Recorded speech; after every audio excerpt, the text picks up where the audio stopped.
विद्युत प्राधिकरणको 40 अर्ब बक्यौता किन काटियो नौ उद्योगको विद्युत लाइन?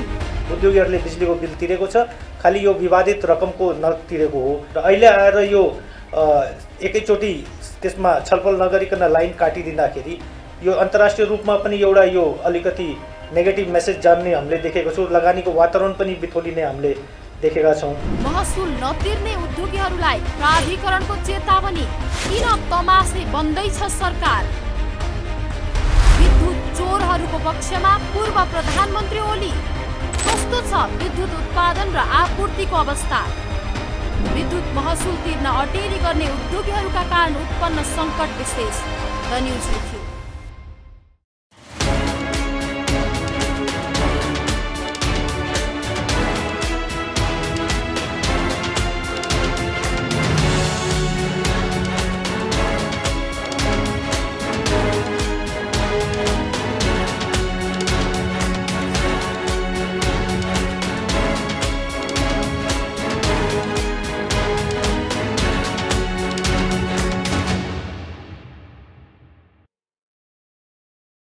नमस्कार, खास न्यूजको भौगोलिय चिरफार गर्ने कार्यक्रम द न्यूज रिभ्यूको आजको अङ्कमा स्वागत छ। म रिचा दाहाल। दर्शकवृन्द, सबैलाई थाहा भएकै कुरा हो, हाम्रो देश नेपाल आर्थिक सङ्कटमा चुर्लुममा डुबेको छ। राज्यको ऋण बढेर 24 खर्ब रुपियाँ लागेको छ। वार्षिक 19 खर्ब रुपियाँ बराबरको विदेशी वस्तु आयात हुन्छ, तर स्वदेशी वस्तुको निर्यात वार्षिक 3 खर्ब रुपियाँ भन्दा माथि छैन। आर्थिक रूपमा चुर्लुममा डुब्दै गरेको हाम्रो देशलाई थोरै भए पनि आशाको सञ्चार ल्याउने क्षेत्र मुख्यतः दुईवटा छन्, ती हुन् जलविद्युत र सिमेन्ट उद्योग। तर यति बेला विद्युत प्राधिकरण र केही सिमेन्ट उद्योग बीचको द्वन्द्व सतहमा प्रकट भएको छ। उद्योगहरूले महसुल नतिरेपछि विद्युत प्राधिकरणले प्रोत्साहन लाइन काटिदिएकाले यो द्वन्द्व सतहमा आएको हो। नेपाल विद्युत प्राधिकरणले डेडिकेटेड फिडर र ट्रङ्क लाइनको बक्यौता महसुल नतिर्ने 9 उद्योगहरूको लाइन काटिदिएको हो। यी 9 मध्ये प्राधिकरणले 4 उद्योगको गत शुक्रबार काटेको थियो।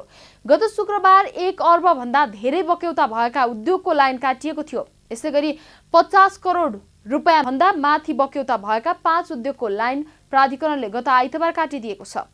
एकातिर प्राधिकरणको बक्यौता 40 अर्ब रुपियाँ नाग्नु, अर्कातिर सिमेन्ट निर्यात गर्न थालेको उद्योगको प्रसारण लाइन काट्नुपर्ने अवस्था आउनु निश्चय पनि राम्रो होइन। लामो समयदेखिको यो विवाद सर्वदलीय सहमतिबाट समाधान गर्नुपर्ने हो, तर प्रमुख प्रतिपक्षी दल नेकपा एमालेका अध्यक्ष केपी शर्मा ओली विद्युत महसुल नतिर्ने उद्योगीहरूको पक्षमा उभिनु भएको छ। त्यसैले यो समस्या पेचिलो बन्दै गएको छ। महसुल बक्यौता बढ्दै गएका कारण नेपाल विद्युत प्राधिकरणको नाफा वृद्धि घट्न थालेको छ। प्राधिकरणले फिडर र प्रसारण लाइनको क्षमता विस्तार गर्न नसक्दा झ्याप्प बत्ती जाने समस्या बढेको छ। झ्याप बत्ती जाने समस्याका कारण यति बेला उपभोक्ताहरू हैरान भएका छन्। भर्खर एलपी ग्यासको विकल्पमा बिजुलीबाट खाना पाक्ने इन्डक्सन चुलोको प्रयोग बढ्न थालेको छ। यसै बेला झ्याप्प बत्ती जाने समस्या उत्पन्न हुनु भनेको राम्रो होइन। त्यसो त आगामी बर्खायामसँगै स्वदेशमा उत्पादित बिजुली खेर जाने खतरा पनि त्यत्तिकै बढेको छ, किनकि जलविद्युत उत्पादनबाट आर्थिक समृद्धि हासिल गर्न नेपालको प्रयासमा भारतको अवरोध जारी छ। दर्शकवृन्द, आजको द न्युज रिभ्यूमा प्रस्तुत छ प्राधिकरणको 40 अर्ब बक्यौता तथा पूर्व प्रधानमन्त्री ओली विद्युत चोरहरूको पक्षमा उभिनुको रहस्यका सन्दर्भमा हाम्रा सहकर्मी बिन्दुकान्त घिमिरेले तयार गरेको टिप्पणी। विद्युत प्राधिकरणको 40 अर्ब बक्यौता किन काटियो नौ उद्योगको विद्युत लाइन? उद्योगीहरूले बिजुलीको बिल तिरेको छ, खालि यो विवादित रकमको नतिरेको हो र अहिले आएर यो एकैचोटि त्यसमा छलफल नगरिकन लाइन काटिदिँदाखेरि यो अन्तर्राष्ट्रिय रूपमा पनि एउटा यो अलिकति नेगेटिभ मेसेज जान्ने हामीले देखेको छौँ। लगानीको वातावरण पनि बिथोलिने हामीले देखेका छौँ। महसुल नतिर्ने उद्योगीहरूलाई प्राधिकरणको चेतावनी, किन तमासे बन्दैछ सरकार? विद्युत चोरहरूको पक्षमा पूर्व प्रधानमन्त्री ओली। कस्तो छ विद्युत उत्पादन र आपूर्तिको अवस्था? विद्युत महसुल तिर्न अटेरी गर्ने उद्योगीहरूका कारण उत्पन्न सङ्कट विशेष। The news review. नेपाल विद्युत प्राधिकरणले सेवाग्राहीहरूबाट 40 अर्ब 12 करोड विद्युत महसुल उठाउन बाँकी छ। महाशाखाले परीक्षाको 60औं वार्षिक प्रतिवेदन अनुसार डेडिकेटेड तथा ट्रङ्क लाइनको मात्रै 19 अर्ब 95 करोड बक्यौता छ। यो 67 ग्राहकहरूबाट असुल हुनुपर्ने हो। यसबाहेक सडक बत्तीको मात्रै 5 अर्ब 15 करोड उठाउन बाँकी छ। सडकमा बत्ती राख्ने निकायले लामो समयदेखि बक्यौता नतिरेको उल्लेख छ। काठमाडौँ महानगरपालिकाले पनि लामो समयदेखिको महसुल तिर्न बाँकी रहेको छ। विद्युत महसुल बक्यौता गत वर्षको तुलनामा यो वर्ष 10.15% बढेको देखिएको छ। बक्यौता महसुल उठाउन विद्युत प्राधिकरणले कार्ययोजना नबनाउँदा समस्या बढ्दै गएको महालेखा परीक्षकको प्रतिवेदनले औल्याएको छ। बक्यौता महसुल असुल गर्ने सम्बन्धीको खाता तथा अन्य कारोबार रोक्का लगायत प्रक्रियाबाट असुलीमा प्रभावकारिता ल्याउनुपर्ने सुझाव महालेखाको छ। 40 अर्ब रुपियाँ बक्यौता मध्ये ट्रङ्क तथा डेडिकेटेड लाइन तर्फको 67 ग्राहकहरूबाट असुल हुनुपर्ने 19 अर्ब 95 करोड नागेको छ। चालु आर्थिक वर्षमा त्यो रकम अझै बढेको छ। सो रकम कुल बक्यौताको 49.72% हो। यसबाहेक विभिन्न नगरपालिकाहरूबाट सडक बत्तीको मात्र 5 अर्ब 18 करोड उठाउन बाँकी रहेको छ। डेडिकेटेड र ट्रङ्क लाइन मार्फत उद्योगीहरूले प्रयोग गरेको बिजुलीको बक्यौता महसुल उठाउने बारे अन्यल कायम छ। नेपाल विद्युत प्राधिकरणले लाइन काटेर महसुल उठाउन खोजे पनि पटक पटक सरकारले नै रोक्दै आएको छ। तिर्दै नतिर्ने भन्दै उद्योगीहरूले गरेको चर्को लबिङका कारण समेत वर्तमान सरकारकै कार्यकालमा महसुल विवाद सल्टाउने प्राधिकरणको योजना असफल भएको छ। 2072 सालदेखि नै डेडिकेटेड लाइन लिएका कतिपय उद्योगहरूले महसुल तिर्न आनाकानी गर्दै आएका छन्। उद्योगको लाइन काट्दा करिब 4 देखि 500 मेगावाटसम्म बिजुली खपत प्रभावित हुने भएकाले पनि प्राधिकरणले यसअघि ठोस निर्णय गर्न सकेको थिएन। तर अहिले जाडो सिजनमा विद्युतको उत्पादन घटेका कारण प्राधिकरणले गत शुक्रबार र आइतबार गरी विभिन्न 9 उद्योगहरूको प्रसारण लाइन काटिदिएको छ। दर्शकवृन्द, द न्यूज रिभ्यूको अबको श्रृङ्खलामा प्रस्तुत छ बक्यौता महसुल नतिर्ने उद्योगहरूको विद्युत प्रसारण लाइन काटिएपछि उत्पन्न तरङ्गका सन्दर्भमा छोटो चर्चा। अरबौं रुपियाँ महसुल बुझाउन बाँकी रहेको भन्दै नेपाल विद्युत प्राधिकरणले करिब 1 दर्जन उद्योगहरूको विद्युत लाइन काटिदिएको छ। यसमध्ये करिब आधा दर्जन सिमेन्ट उद्योगहरू रहेका छन् भने बिजुलीको लाइन काटेपछि सिमेन्ट उद्योग बन्द भएका छन्। उद्योग बन्द भएका कारण सिमेन्ट निर्यातको सम्भावना घट्नु स्वाभाविकै हो। अर्कातिर उत्पादित बिजुली खेर जाने वा भारतलाई सस्तो मूल्यमा बेच्नुपर्ने बाध्यता पनि उत्पन्न हुन सक्छ। गत शुक्रबार 1 अर्ब भन्दा धेरै बक्यौता भएका उद्योगको लाइन काटिएको थियो। यसमध्ये जगदम्बा स्टिलले 4 अर्ब 14 करोड, रिलायन्स स्पिनिङ मिल्सले 1 अर्ब 94 करोड, घोराई सिमेन्टले 1 अर्ब 36 करोड र अर्घकाँची सिमेन्टले 1 अर्ब 30 करोड तिर्न बाँकी छ। त्यसैगरी आइतबार वीरगञ्जको त्रिवेणी स्पिनिङ मिल्स, सिमराको अशोक स्टिल, दाङको Sonapur minerals and oil store, परासीको सर्वोत्तम सिमेन्ट र परासीकै लक्ष्मी स्टिलको लाइन काटिएको हो। यी उद्योगहरू प्रत्येकले 50 करोड रुपियाँ भन्दा माथि महसुल तिर्न बाँकी छ। नेपाल विद्युत प्राधिकरणका अनुसार लोड सेडिङका बेला डेडिकेटेड फिडर र ट्रक लाइनबाट विद्युत प्रयोग गर्ने मध्ये केही उद्योगहरूले बुझाउनु पर्ने बक्यौता रकम 20 अर्ब रुपियाँ हाराहारीमा छ। यो सानो रकम होइन। यति रकमले 100 मेगावाट क्षमताको जलविद्युत आयोजना निर्माण गर्न पुग्छ। आर्थिक रूपमा चुर्लुम्मै डुब्दै गरेको हाम्रो देशलाई थोरै भए पनि आशाको सञ्चार ल्याउने क्षेत्र मुख्यतया 2वटा रहेका छन्, जलविद्युत र सिमेन्ट उद्योग। गत आर्थिक वर्ष जलविद्युत र सिमेन्ट निर्यात करिब 15 अर्ब रुपियाँ बराबरको भएको थियो। यो नेपालको कुल निर्यातको करिब 4% हो। केही वर्ष अघिसम्म सिमेन्ट र बिजुली आयातमा नेपालले करिब 50 अर्ब रुपियाँ बराबर खर्च गर्ने गरेको थियो। तर अहिले आएर 15 अर्ब रुपियाँ बराबरको बिजुली र सिमेन्ट निर्यात गर्न सक्ने अवस्थामा नेपाल पुग्नु भनेको निकै ठूलो आशाको सञ्चार हो, किनकि यी दुवै वस्तु उत्पादनमा प्रयोग हुने सबै साधन र स्रोत नेपालकै हुन्। अवस्था यही रहने हो भने अबको 5 वर्षभित्र वार्षिक करिब 1 खर्ब रुपियाँ बराबरको बिजुली र करिब 50 अर्ब रुपियाँ बराबरको सिमेन्ट निर्यात गर्न सकिने प्रक्षेपण गरिएको छ। निर्यातजन्य वस्तुहरू सीमित मात्रै उत्पादन गर्ने क्षमता रहेको हाम्रो देशका लागि जलविद्युत र सिमेन्ट उद्योगले समृद्धिको ढोका खुल्ने आशा जगाएका छन्। तर दुर्भाग्यवश यति बेला यी दुई क्षेत्र आपसी द्वन्द्वमा फँसेका छन्। विद्युत प्राधिकरणको 40 अर्ब बक्यौता किन काटियो 9 उद्योगको विद्युत लाइन? उद्योगीहरूले बिजुलीको बिल तिरेको छ, खालि यो विवादित रकमको नतिरेको हो र अहिले आएर यो एकैचोटि त्यसमा छलफल नगरिकन लाइन काटिदिँदाखेरि यो अन्तर्राष्ट्रिय रूपमा पनि एउटा यो अलिकति नेगेटिभ मेसेज जान्ने हामीले देखेको छौँ। लगानीको वातावरण पनि बिथोलिने हामीले देखेका छौँ। महसुल नतिर्ने उद्योगीहरूलाई प्राधिकरणको चेतावनी, किन तमासे बन्दैछ सरकार? विद्युत चोरहरूको पक्षमा पूर्व प्रधानमन्त्री ओली। कस्तो छ विद्युत उत्पादन र आपूर्तिको अवस्था? विद्युत महसुल तिर्न अटेरी गर्ने उद्योगीहरूका कारण उत्पन्न सङ्कट विशेष। The news review. मुलुकमा यति बेला घोषित लोडसेडिङ छैन, तर बेला बेलामा विद्युत आपूर्ति अवरुद्ध हुँदा उपभोक्ता लोडसेडिङको बेलामा जस्तै मारमा परेका छन्। एकातिर नेपाल विद्युत प्राधिकरणले पर्याप्त बिजुली उत्पादन भएको दाबी गरिरहेको छ भने अर्कातिर दिनको 2-3 पटक विद्युत आपूर्ति बन्द हुने गरेको छ। पूर्व सूचना बिना नै विद्युत आपूर्ति बन्द हुँदा सर्वसाधारण उपभोक्तालाई ठूलो मार पर्नु स्वाभाविकै हो। आखिर किन हुने गरेको छ विद्युत आपूर्तिको समस्या? यता भारतलाई जलविद्युत बिक्री गर्ने प्रयोजनाका लागि भनिएको एमसीसी सम्झौता अनुसारको प्रसारण लाइन निर्माण आयोजना सेतो हात्तीले पाले सरह हुने संकेत देखिएको छ। खाना पकाउन प्रयोग हुने एलपी ग्यास आयातमा वार्षिक करिब 40 अर्ब रुपियाँ खर्च हुने गरेको छ। खेर जाने भनिएको बिजुली खाना पकाउनका लागि प्रयोग गरेर एलपी ग्यास आयात प्रतिस्थापन गर्ने योजना किन अघि बढ्न सकिरहेको छैन? यी र यस्तै धेरै प्रश्नहरू अनुत्तरित छन्। यसैगरी 2 महिना अघि हाम्रा प्रधानमन्त्री पुष्पकमल दाहाल प्रचण्डले भारत भ्रमण गर्दा त्यहाँका प्रधानमन्त्री नरेन्द्र मोदीले नेपालबाट 10 वर्षभित्र 10,000 मेगावाट जलविद्युत किन्ने भाषण गर्नुभयो। तर यति बेला भारतले थप बिजुली किन्न आनाकानी गरिरहेको छ, जसका कारण वर्षायाममा नेपालको बिजुली खेर जाने गरेको छ। भारतले किन्छ भन्ने आशाका साथ जलविद्युत उत्पादनमा गरिने लगानी नेपालका लागि आत्मघाती हुने लक्षण स्पष्ट देखिसकेको छ। यो वर्ष नेपाल विद्युत प्राधिकरणको नाफा घट्नुको मुख्य कारण उत्पादित बिजुली खेर जानु हो। भारतले आयातमा कडाई गरेका कारण नेपालको बिजुली खेर गएको हो।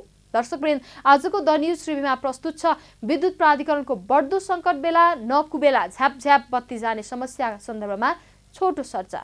बेला न कुबेला झ्याप्प बिजुलीको लाइन जाने समस्याका कारण यति बेला सर्वसाधारण जनता हैरान छन्, किनकि विद्युत प्रसारण बन्द गर्दा पूर्व सूचना दिइने गरिएको छैन। कम्प्युटरमा काम गर्दा गर्दै झ्याप्प बिजुली गइदिँदा उत्पन्न हुने समस्या सानो हुँदैन। लिफ्ट चढ्दा चढ्दै झ्याप्प बिजुली गइदिँदा लिफ्ट भित्रै थुनिने पर्ने अवस्था सृजना हुन्छ। इन्डक्सन चुलोमा खानेकुरा आधा पाकिसकेपछि बिजुलीको लाइन गइदिँदा गृहिणीहरूले शराब नै भनेको सरकार र विद्युत प्राधिकरणलाई नै हो। बेला मौकामा विद्युत प्रसारण अवरुद्ध हुनु अस्वाभाविक होइन, तर विद्युत प्रसारण अवरुद्ध हुने सूचना कम्तीमा पनि 5 मिनेट पाउने हो भने सर्वसाधारण उपभोक्ताहरू ठूलो नोक्सानीबाट जोगिन्छन्। विद्युत प्राधिकरण स्रोतका अनुसार काठमाडौँमा झ्याप्प बत्ती जाने समस्या ठूलो संकटको पूर्व संकेत हो। यस्तै अवस्था रहेमा एकातिर विद्युत खेर जाने र अर्कातिर लोड सेडिङको मार बेहोर्नु पर्ने चेतावनी प्राधिकरणले सरकारलाई दिइसकेको छ, किनकि काठमाडौँ उपत्यकाको विद्युत प्रसारण लाइनको क्षमता निकै कमजोर भइसकेको छ। आवश्यक मात्रामा सब स्टेशन र फिडरहरू विस्तार हुन सकेका छैनन्। थुप्रै कन्डक्टरहरू फेर्नु पर्ने र केही नयाँ संरचना निर्माण गर्नुपर्ने छ, तर यी सबै केही भइरहेकै छैनन्। उपत्यकामा 24 घण्टा अविच्छिन्न र उच्च गुणस्तरको भोल्टेज भएको बिजुली आउने बनाउन प्रसारण र सब स्टेशन निर्माणका लागि कम्तीमा 60 अर्ब रुपियाँ अहिले नै लाग्छ, तर सरकारले दिएको छैन। सरकारमा बस्नेहरूको ध्याउन नै दीर्घकालीन विकास त धेरै परको कुरा भयो, अल्पकालीन समस्या समाधानतर्फ पनि छैन। यदि राजनैतिक कर्मी गम्भीर हुँदा हुन् त यति बेला पूर्व प्रधानमन्त्री केपी शर्मा ओलीले विद्युत महसुल नतिर्ने उद्योगीहरूको पक्षमा लबिङ गर्नुहुने थिएन। विद्युत प्राधिकरणको 40 अर्ब बक्यौता किन काटियो? 9 उद्योगको विद्युत लाइन। उद्योगीहरूले बिजुलीको बिल तिरेको छ, खालि यो विवादित रकमको नतिरेको हो र अहिले आएर यो एकैचोटि त्यसमा छलफल नगरिकन लाइन काटिदिँदाखेरि यो अन्तर्राष्ट्रिय रूपमा पनि एउटा यो अलिकति नेगेटिभ मेसेज जान्ने हामीले देखेको छौँ। लगानीको वातावरण पनि बिथोलिने हामीले देखेका छौँ। महसुल नतिर्ने उद्योगीहरूलाई प्राधिकरणको चेतावनी, किन तमासे बन्दैछ सरकार? विद्युत चोरहरूको पक्षमा पूर्व प्रधानमन्त्री ओली। कस्तो छ विद्युत उत्पादन र आपूर्तिको अवस्था? विद्युत महसुल तिर्न अटेरी गर्ने उद्योगीहरूका कारण उत्पन्न सङ्कट विशेष। The news review. विद्युत महसुल नतिर्ने 67वटा उद्योग सञ्चालक मध्ये अधिकांशको श्री सम्पत्ति भारतमा छ। उनीहरूले नेपालमा नाफा कमाएर भारत लैजाने गरेका छन्। पवन गोलान, जगदम्बा कम्पनी लगायत धेरै यस्ता उदाहरण छन् जसको मोह नेपालप्रति होइन भारतप्रति नै छ। यति बेला विद्युत प्राधिकरण र उद्योगी बीच उत्पन्न द्वन्द्वको मूल चुरो यही नै हो।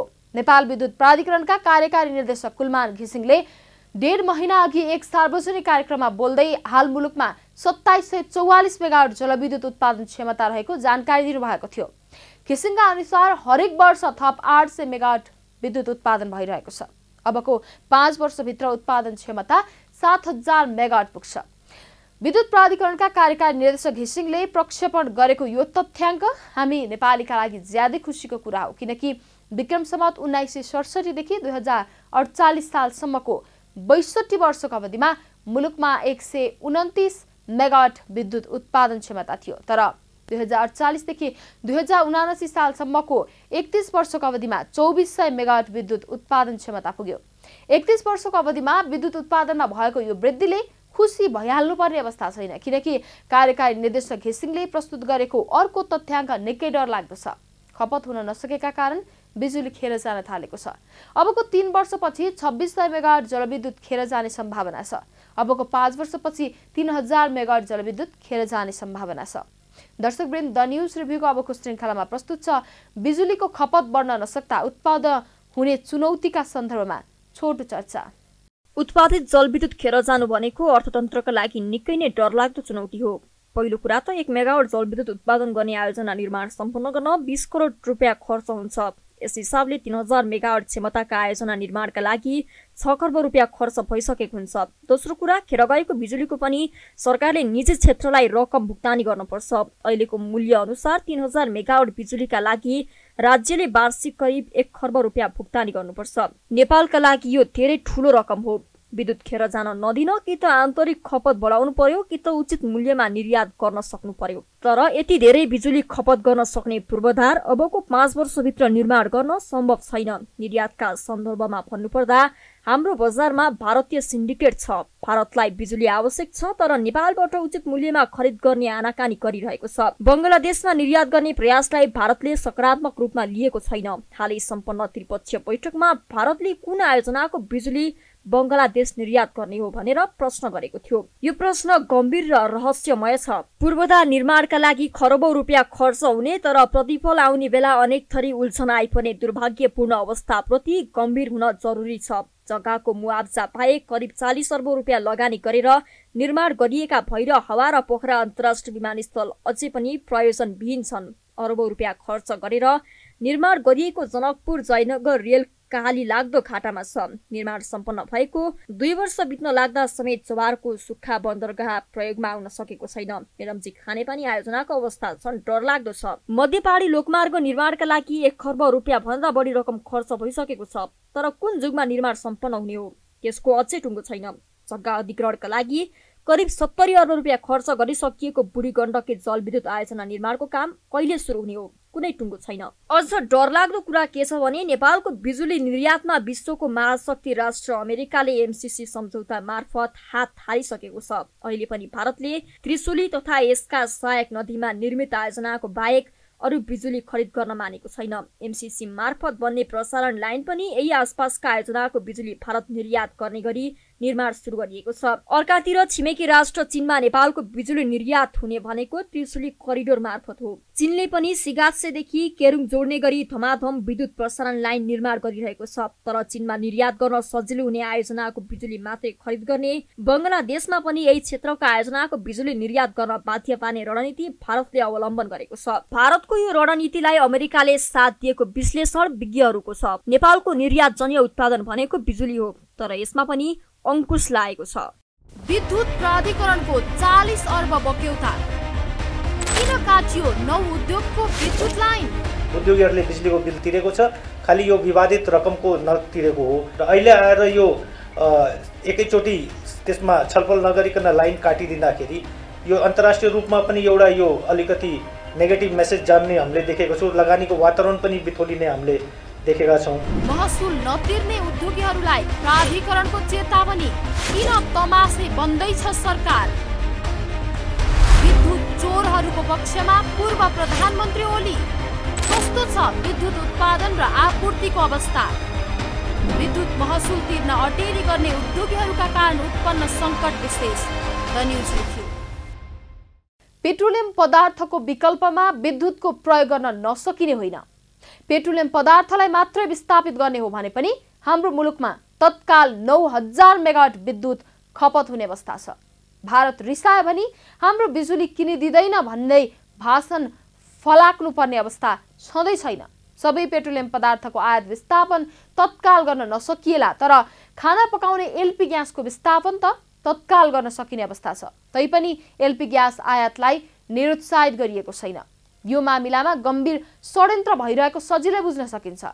पेट्रोलियम सवारी साधनलाई विस्थापित गरी विद्युतीय सवारी साधन अनिवार्य गर्ने अभियान तत्काल सुरु गर्न नसकिएला, तर एलपी ग्यासको आयात कटौती गरेर मूल्य वृद्धि गरिदिन साथ विद्युतको प्रयोग स्वत बढ्छ, खेर जाँदैन। विभिन्न जिल्लामा कोल्ड स्टोर बनाउने, रासायनिक मल कारखाना स्थापना गर्ने, औद्योगिक ग्राम बनाउने, सिँचाइमा विद्युतीकरण गर्ने जस्ता सरकारका नीति पनि कार्यान्वयन गर्ने हो भने कृषि उपज लगायत अन्य वस्तुको आयात घट्छ, रोजगारी बढ्छ। त्यसैगरी प्राधिकरण र उद्योगहरू बीचको यो द्वन्द्व तत्काल उत्पन्न भएको होइन। विगत 10 वर्षदेखि सबैले सुन्दै आएको समाचार हो। यो समस्या समाधान गर्ने ताकत विद्युत प्राधिकरण एक्लैले राख्दैन भन्ने सरकारलाई थाहा छ, तर अहिलेसम्म कुनै पनि प्रधानमन्त्रीहरूले समस्या समाधानमा चासो देखाएका छैनन्। सत्तामा रहँदा प्राधिकरणको पक्ष लिने, प्रतिपक्षमा जान साथ व्यापारीहरूको आवाज बोल्ने गरिएको छ। यदि उद्योगीहरूले उक्त बिजुली प्रयोग गरेका होइनन् भने प्रमाण पेश गर्न सक्नुपर्छ। प्रमाण पेश गरेमा सरकारले मिनाहा गरिदिनुपर्छ, होइन भने प्रयोग गरेको बिजुलीको महसुल तिर्नै पर्छ। यस्ता उद्योगहरूलाई लिलामीमा चढाएर भए पनि सरकारले बक्यौता महसुल असुल गर्ने हिम्मत राख्नुपर्छ। उद्योग नै बन्द हुने अवस्था किमार्थ आउनु हुँदैन। त्यसमा पनि सिमेन्ट उद्योग भनेको नेपालको पूर्वाधार निर्माणको आधारशिला हो।